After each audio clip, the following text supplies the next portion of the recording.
안녕하세요. 엔타임 강사 강연입니다. 오늘은 엔드타임 62강, 요한계시록 24강입니다. 대환란 기간의 통제 체제에 대해서 좀 살펴보도록 하겠습니다. 그래서 대환란 기간은 이렇게 우리가 또 기억해야 될 사실이, 이렇게 우리가 지금은 자유롭게 이동의 자유도 있고, 이제 거주 이전의 자유도 있고, 어떤 정신적 측면에서도 이렇게 자유가 있고 이렇잖아요. 그렇지만은 대환란 기간에 이러한 우리들의 이렇게 자유는 이제 통제가 될 수가 있다. 이런 말씀을 좀 드립니다. 이 부분이 먼저 말씀을 드린다면은 이제 처음에는 이제 물리적 자유가 이제 박탈이 된다. 예? 처음에는 이제 인신 구속이라든가 여러 가지 이동의 자유 이런 측면 그런 것들이 박탈이 되는 등 물리적인 이제 그 자유 박탈에서 이제 후 3년 반에는 정신적인 자유까지 이제 박탈이 되는 이러한 이제 수준까지 이제 간다. 요거를 이제 이해를 하셔야 될 것 같아요. 그렇죠. 그래서 요게 그런 열람 기간은 우리가 자유를 빼앗기는 그런 기간이다. 이런 거를 기억하셔야 됩니다. 그래서 우리가 이제 본어에 들어가가지고 통제 체제 원인과 어떤 구현 기술에 대해서 좀 살펴볼게요. 이게 원인이라기보다는 어떤 요인이라고 이렇게 용어가 좀 더 낫겠네요. 그러면은 주요 이제 원인, 통제 체제를 불러오는 주요 원인은 무엇이냐? 크게 이제 네 가지예요. 하나는 전쟁이다, 전쟁. 전쟁 가운데 뭐 이렇게 어떤 나라라든가 어떤 조직의 통제에 따라야 되잖아요. 전쟁이기 때문에. 그렇죠? 전쟁 상황이 거의 항시적인 그런 여러 가지 전쟁 상황에서는 이제 통제가 필수적이다. 그리고 이제 전염병은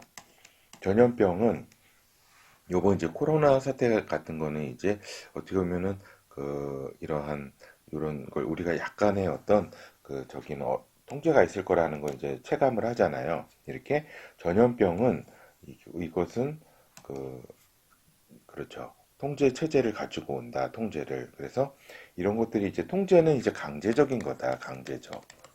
지금은 어떻게 보면은 전염병 같은 경우 약간 자율적인 측면도 있어요. 자율적으로 이렇게 어떤 하는 순응하는 측면이 거기 협조하는 측면이 있는데 이제 여기에서의 엔타임 마지막 때에 있어서의 대환란 시대의 통제는 강제적인 것이라는 것을 기억하셔야 돼요. 그리고 이제 폭동, 사회 혼란이라든가 이런 경우에 통제가 이제 원인이 되면서 또 하나 저희가 되죠. 그 이렇게 할 수밖에 없죠. 그걸 이해를 다 하게 되죠, 사람들이. 그리고 자연재해가 여섯째인 이후에 본격적으로 이렇게 오게 되잖아요. 적어도 그 전 3년 반, 전 3년 반, 그 3년 반에 중간 정도 되는 시점에 여섯째 인이 있잖아요. 여섯째 인, 요 자연재해가 오기 때문에 여기에 많은 사상자가 발생하고 이게 질서를 유지해야 될 필요성이 있잖아요. 필요성이 있기 때문에 이런 통제가 이제 시행이 된다. 그래서 저기 처음에 우리가 생각해 볼 수 있는 게 전쟁 지역이라든가 이제 폭동 지역 이곳에 이제 지역에 따른 계엄령이 발동이 된다. 계엄령이 발동이 되면은 이제 모든 이제 행동과 어떤 모든 규칙이라든가 이런 게 계엄령 법에 의해서 작동하기 때문에 이렇게 이동이라든가 이런 게 이제 힘들게 되죠.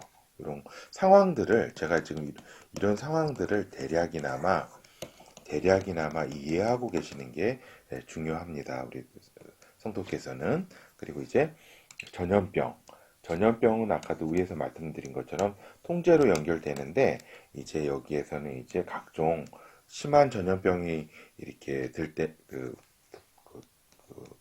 발생하는 그 지역에서는 이제 완전히 이제 완전한 차단이라 그러죠. 봉쇄라 그러잖아요. 그거를 완전한 봉쇄가 될 수가 있는 상황이 될 수가 있다. 이런 말씀을 드리고, 이제 이런 것들이 이제는 보통 이제 대환란 기간에는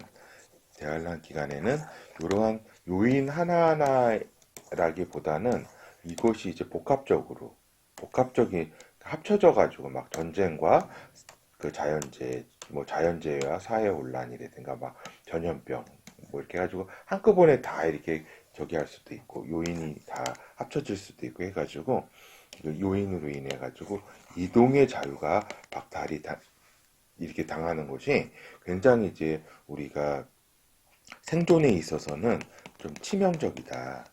치명적이다. 어떤 면에서는 이렇게 계엄령을 발동하고 통제가 되는 것이 전체를 위해서는 어떤 필요한 측면이 있어요. 분명히. 그렇게 여러 이제 많은 사람들이 존재하기 때문에 이렇게 통제를 하는 거는 어떻게 막 폭동이 막 일어나고 사회혼란이 막 저기 되는 통제를 안 하면 안 되죠. 그렇지만은 또한 우리가 이제 기억해야 될 거는 생존.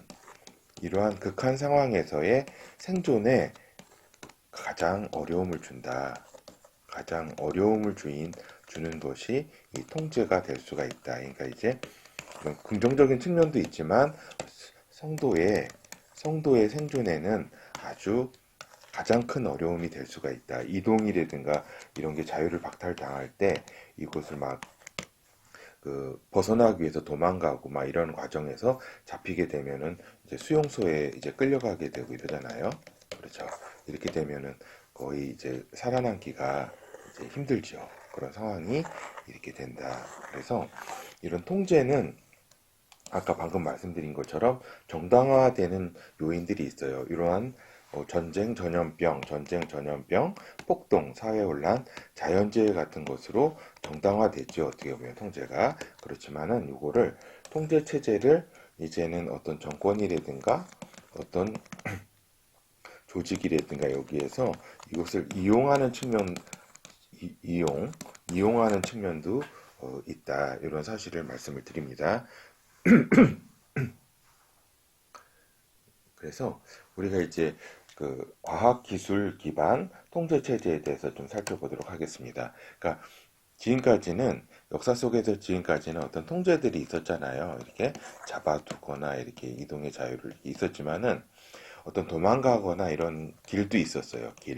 그러한 길이 있었는데 이제 과학기술이 이제 통제를 구현할 수 있는 과학기술이 상당 부분 진짜 상당 부분 우리가 인식하는 것보다도 더 이상으로 발전돼 있어요. 그렇기 때문에 어떤 이동한 자유가 박탈됐을 때 이거를 벗어나거나 이러기가 쉬운 일이 아니다. 이런 말씀을 드립니다. 먼저 이제 이건 이제 후 3년 반에 이제 본격적으로 시행되겠지만은 전 3년 반에도 지역과 나라에 따라서는 먼저 이제 시행될 수도 있어요. 시행될 수도 있는데 본격적으로는 적그리스도가 시행을 하죠. 각 개인에게 전자칩을 이식할 수 있는 기술이 벌써 기술이 이렇게 완비가 됐어요. 지금 다 됐다. 그렇죠? 그렇죠. 기술이 각 전자칩을 다 이렇게 받게 되고 안면 인식 기술이라는 게 다 있잖아요. 안면 인식 기술 이런 거는 그 중국 공산당 중심으로 해가지고 벌써 다 저기 했죠. 지금도 막 이렇게 시행하고 있을 거예요. 막 이렇게 그러한 어떤 이런 시스템들을 구축하고 있다. 이런 것들을 여러분도 보도를 통해서 들으셨을 거예요. 그리고 각 개인이 가지고 있는 스마트폰 등의 통신 장비 등도 이게 다 위치 추적이라든가 이런 게 다 되기 때문에 위치 추적뿐만 아니라 어떠한 무엇을 했는지, 어떠한 걸 사고 팔았는지, 뭐 이런 게 모든 어떤 통화 내용, 모든 문자, 모든 것이 이러한 중앙 시스템에 의해 가지고 다 감시를 받는 체제로 들어가기 때문에 이렇게 그 대환란 시기에는 누구를 돕고 싶어도 도울 수 없는 그러한 상황들이 또 발생을 한다. 이런 걸 또 아셔야 될 거예요. 그리고 감시 통제를 할 수 있는 광범위한 CCTV, 그 다음에 드론으로 이렇게 그, 그 추적을 하고, 그 다음에 지능 카메라 가지고 이제 어떠한 열감지라든가 어떠한 그 소리라든가 이런 걸 감지를 하면서 막 찾아 들어가는, 옛날에 사냥개가 그랬었잖아요. 그런 카메라 시스템도 다 이렇게, 그래서 이렇게 CCTV에 또 이제 지능 카메라 이런 게 또 장착이 더 저기 되면은 단순히 CCTV만 화면만 영상만 보는 게 아니라 거기에 나는 소리라든가 여러 가지 상황들을 요 지능 카메라에서 이 판단을 이렇게 AI가 해가지고 이렇게 그 사람들이 이렇게 이동 경로나 이런 거를 다 저기 할 수가, 그 데이터들을 이렇게 보내주죠. 그리고 통제 위반자를 찾아낼 수 있는 그 방금 위에서 말씀드린 것처럼 위성 정보 시스템, 통제 위반자들을, 그 다음에 지능 로봇, 추적 로봇 등, 그러니까 추적 로봇 같은 경우에는 이제 방사능 지역이라든가 우리가 깊은 어떤 곳에서도 추적해가지고 인간이 추적할 수 없는 부분까지도 추적하는 그런 로봇들이 유튜브에 보면은 이렇게 쉽게 우리가 찾아볼 수가 있어요. 이렇게 이 발전 속도가 엄청나다. 그렇죠. 이것들이 또 한꺼번에 여러 동시에 이렇게 딱 이렇게 그 복합적으로 이렇게 그 기술이 구현되면은 더 강력한 그러한 저기가 되죠. 그래서 열 감시 장치라든가, 그렇죠. 그래서 이런 과학 기술이 이제 통제 체제를 기존과는 전혀 다른 양상으로 인간들을 옥매인다. 이런 사실들을 알고 있어야 되겠습니다. 그렇죠. 그래서 감시망 한번 그 수용소에 잡히거나 그렇게 되면은 벗어날 수 없는, 도망갈 수 없는 그러한 수용 시설에 갇히게 된다. 갇히게 되면은 거의 살아남기가 어렵다. 이런 사실을 말씀을 드립니다. 그리고 대환란 기간에 어떤 이제 전 3년반하고 후 3년반하고 어떤 통제 체제의 차이가 있는지에 대해서 간략하게 지금 말씀드릴게요. 그래서 전 3년반, 그래서 7년 대환란 가운데 전 3년 반 가운데는 이제 사회 혼란이라든가 자연재해 이러한 상황으로 인해 가지고 이제 통제를 하는 거죠. 통제. 그래서 어느 정도는 그 약간의 자율적인 측면도 있어요. 통제 따라 달라. 그리고 약간의 또 그 우리 후 3년 기간 반 동안보다는 좀 이동의 자유가 이제 보장이 좀 되죠. 여러 가지 자유가 그거보다는 여러 가지 물론 계엄령이나 물론 그런 저희가 저기 되면은 이동이 할 수가 없겠죠. 그래서 일단 사회 혼란이라든가 자연재해, 그러니까 우리가 좀 이해할 수 있는 측면이에요. 이런 부분들은 통제에 대해서 통제하는 상황에 대해서 어느 정도 이렇게 감수할 수 있는 수준이다. 알겠죠? 그렇지만은 이제 그 후 3년 반 시기에 통제 체제는 이거는 이제는 전 3년 반하고는 이 전 3년 반 기간하고는 차원이 틀려요. 차원이 틀려요. 여기 후 3년 후 3년 반, 후 3년 반의 이렇게 통제는 어떤 통제냐면은 베리칩, 통제칩의 본격적인 적그리스도가 이제 제국이잖아요. 여기는 적그리스도의 제국이기 때문에 이제 베리칩, 통제칩을 이제 그 인간에게 이제 심는다. 그 오른손이나 이마에 이렇게 심게 된다. 그것이 이제 요한계시록 13장 16절에서 17절 한번 읽어볼게요. 저가 요게 여기서 나오는 저가는 그 적그리스도 바로 아래에 있는 둘째 짐승 거짓 선지자예요. 거짓 선지자. 이게 어떻게 보면은 그 적그리스도가 1인자면은 이제 2인자죠. 2인자가 하는 거예요. 모든 자예요. 모든 자. 곧 작은 자나 큰 자나 부자나 빈궁한 자나 자유한 자나 종들로. 그러니까 이게 요게 이제 1세기 언어로 사도 요한이 1세기 언어로 이제 썼기 때문에 이제 종들이라는 표현도 쓰고 자유한 자나 이렇게 썼는데 이제 모든 자를 뜻하는 거예요. 일단 그 오른손에나 이마에 표를 받게 하고 누구든지 이 표를 가진 자 외에는 매매를 못하게 하니 이 표는 곧 짐승의 이름이나 그 이름의 수라. 그렇죠. 그래서 이 중요한 사실은 뭐냐면은 이 표를 받게 한다. 표를 받게 하고 그 다음에 이 표를 가진 자 외에는 매매를 못하게 한다. 근데 이게 단순히 매매를 못하게 할 뿐만 아니라 정치 사회적 통제를 한다는 거예요. 거주, 이전, 이동 모든 것에 대해서 허가를 한다. 허가. 함부로 움직일 수 없다. 모든 상황이 통제 시스템, 전자 통제 시스템 하에 이제 있게 된다. 이 얘기예요. 단순히 이렇게 우리가 뭐 그 어떤 매매를 그런 차원이 아니라는 걸 이해하셔야 돼요. 그래서 뭐 이제 방금 말씀드린 것처럼 배급이나 그때는 이제 배급 체제가 될 거예요. 거의 매매 등 경제를 통제한다. 이렇게 그렇게 나와 있잖아요. 그렇죠.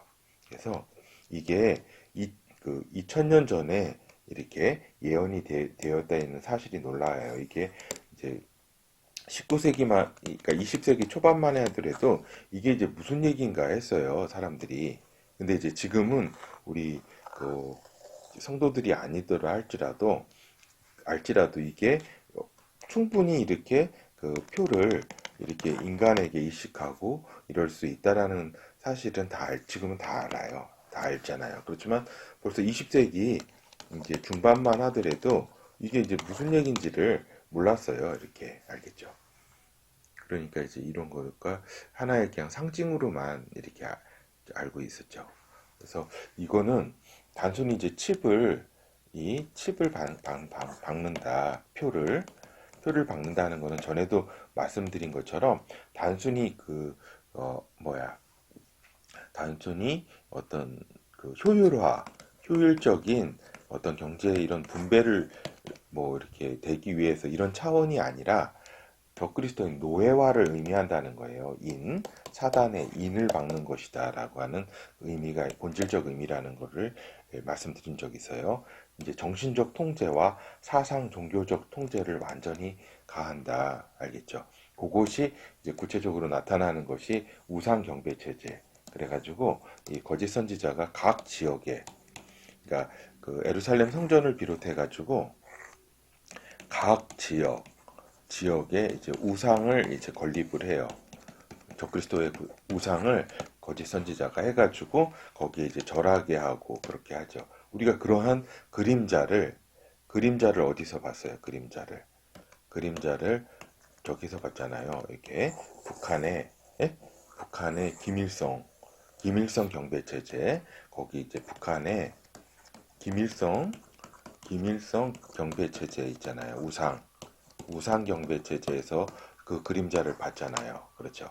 적그리스도가 저는 이러한 북한의 이렇게 김일성 경배 체제, 우상 경배 체제라든가 이런 거를 보았을 거라고 생각을 해요. 영향을 주었을 거라고 그가 이렇게 보죠. 그래서 정신까지 완전히 지배 통제한다.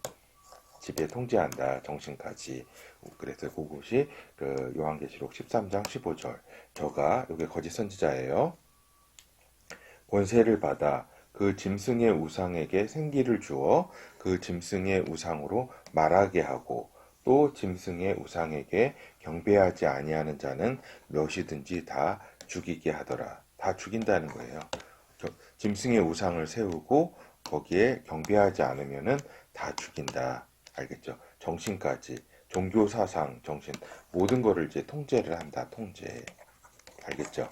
그리고 요 짐승의 우상에게 생기를 준다는 표현이 우상이 결국 이제 말하게 된다는 건데 요게 이제 AI를 구현해 가지고 이렇게 그 실현을 하게 되는 것인지 아니면은 이 거짓 선지자가 이렇게 이러한 능력까지가 있는 것인지 요거는 좀 그때 가서 봐야 되겠네요. 근데 제가 볼 때는 AI를 이 우상에게 이렇게 그러니까 전 이제 세계가 우상을 통해 가지고 이제 그 카메라라든가 그 말을 할 수 있는 모든 그 시스템이 다 갖춰져 있기 때문에 이렇게 짐승이 그 우상을 통해서도 이렇게 전자 시스템으로 이렇게 말을 직접 할 수도 이렇게 있죠. 알겠죠?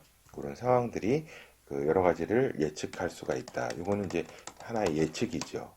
근데 분명한 거는 우상을 세우고 우상을 경배하는 체제를 만든다. 그리고 다 죽인다.